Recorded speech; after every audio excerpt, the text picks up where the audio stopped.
Hola, ¿qué tal? Buenas noches. Soy el doctor Edgar Pérez Barragán, soy médico infectólogo y como parte del diplomado Apolo de CISBD, hoy hablaremos sobre infección por el virus de la hepatitis B.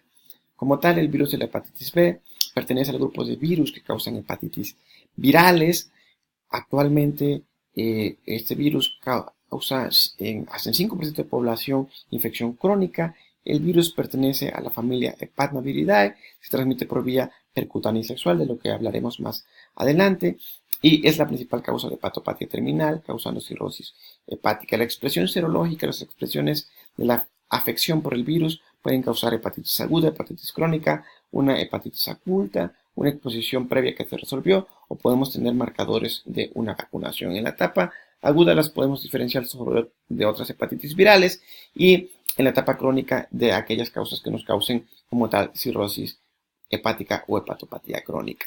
Actualmente se dice que el virus de la hepatitis B afecta de manera crónica a aproximadamente 250 millones de personas en todo el mundo, sobre todo en la región Asia-Pacífico y en la región de África.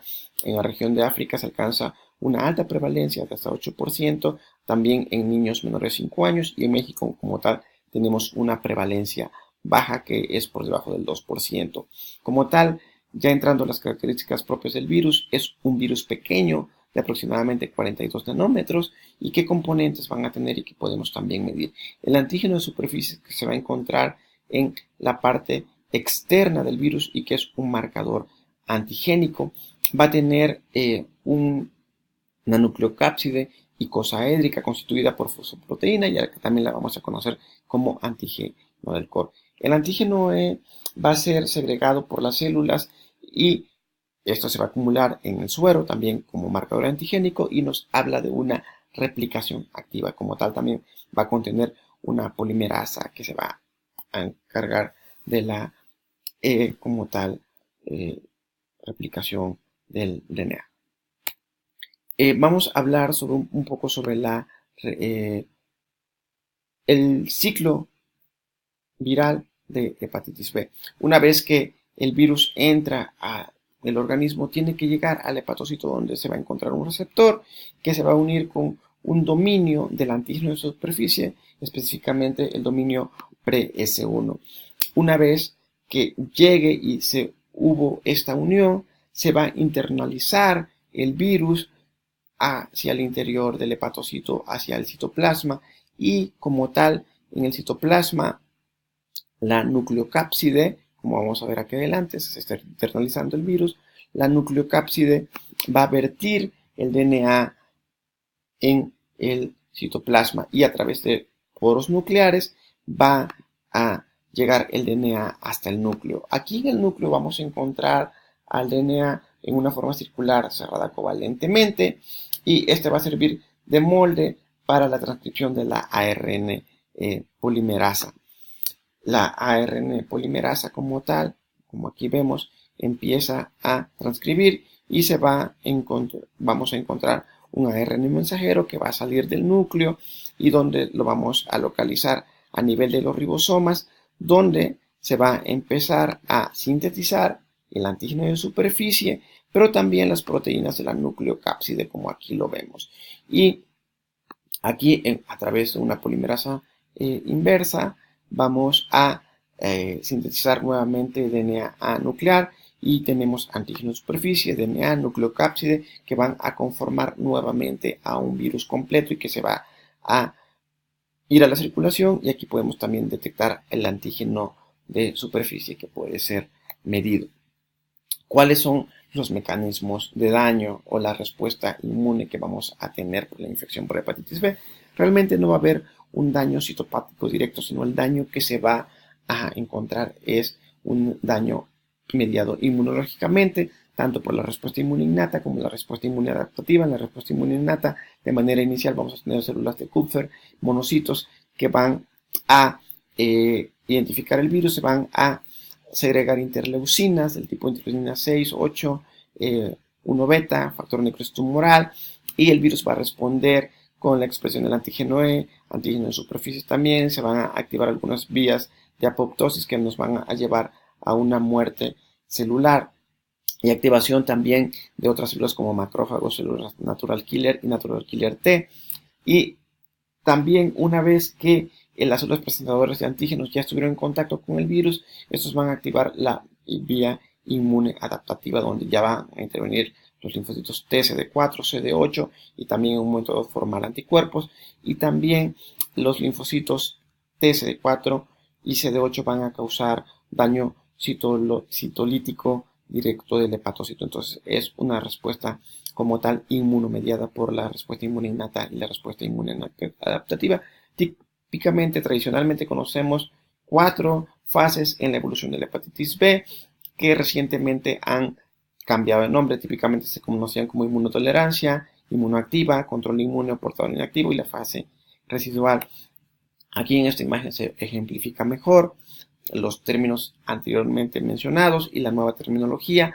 Ahorita decimos que es una infección crónica con antígeno E positivo que se caracteriza por niveles de ALT normal, porque no hay un daño inmunomediado, no hay citólisis, por eso la LT no se encuentra elevados, pero sí podemos encontrar niveles altos de DNA. Esto lo vamos a ver sobre todo en infecciones en edades y en etapas tempranas. La siguiente etapa es una hepatitis crónica con antígeno E positivo. Aquí ya hay respuesta por células T inmunomediadas y va a haber daño citolítico directo, por lo tanto va a haber elevación de ALT y esto puede ser de manera fluctuante. Aquí también los niveles de DNA van a fluctuar. Al final de esta etapa, el antígeno E va a convertirse, va a haber conversión hacia anticuerpos contra el antígeno E.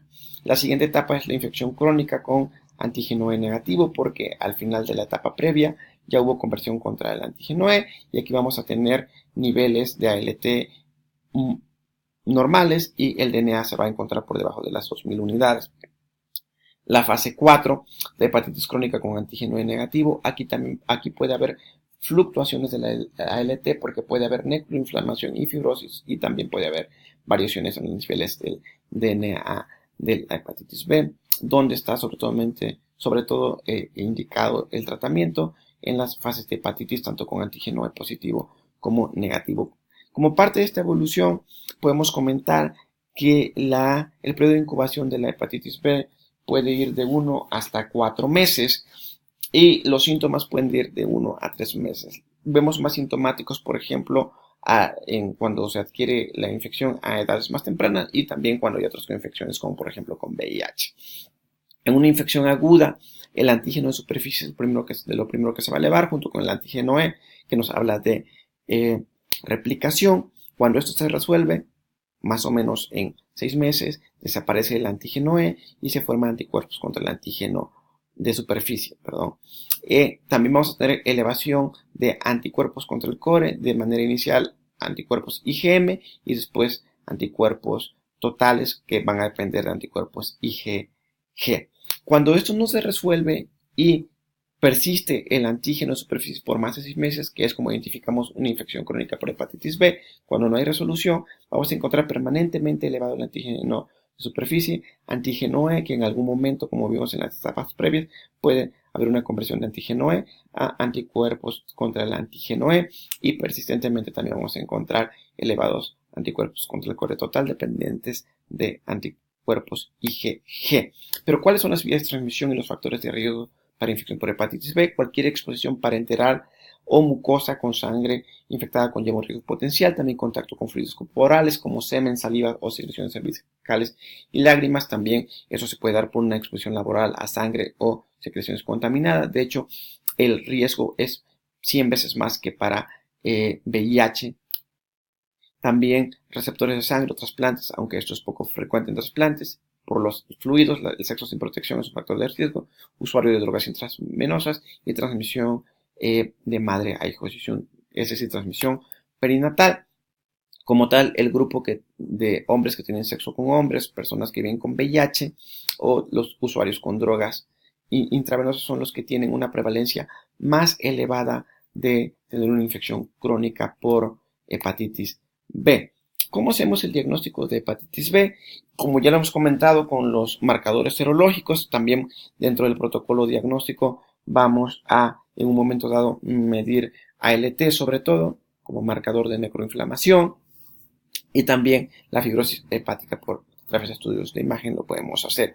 La infección crónica la definimos como la persistencia por más de 6 meses del antígeno de superficie positivo. También vamos a encontrar anticuerpos contra el core total positivos. Cuando una infección se resuelve, vamos a encontrar ya anticuerpos contra el antígeno de superficie y anticuerpos contra el core total. Alguien que ha sido vacunado va a tener anticuerpos contra el antígeno de superficie, ya que la vacuna le confirió antígenos y el organismo creó anticuerpo. Una infección oculta la vamos a poder determinar por anticuerpos contra el core, detectando o no DNA de la hepatitis B. ¿Cuáles son las indicaciones para el tratamiento de la infección crónica por la hepatitis B? Tenemos varios grupos de estudio, la Sociedad Europea, la Sociedad Americana y la Sociedad Asia-Pacífico. Estos dividen en dos grupos a los pacientes, aquellos que tienen antígeno E positivo o antígeno E negativo.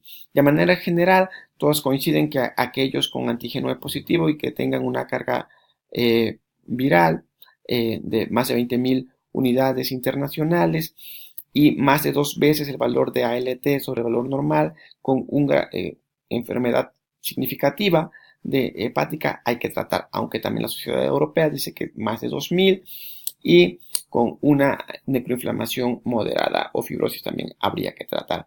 En aquellos con antígeno negativo, la mayoría coincide que cuando hay más de 2.000 unidades internacionales y más de 2 veces el valor de referencia de la LT, con un grado significante de daño hepático hay que tratar, aunque también aquí la Sociedad Europea dice que con más de 20.000, independientemente del grado de fibrosis, habría que tratar a los pacientes.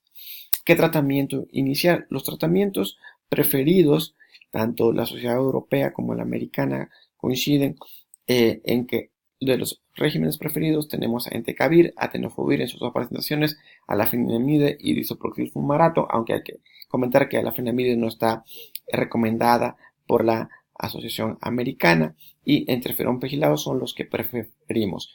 Comentar que entecavir y tenofovir tienen una alta barrera genética respecto a telbibudine, lamivudine o adefovir, es por eso que no son de los fármacos preferidos.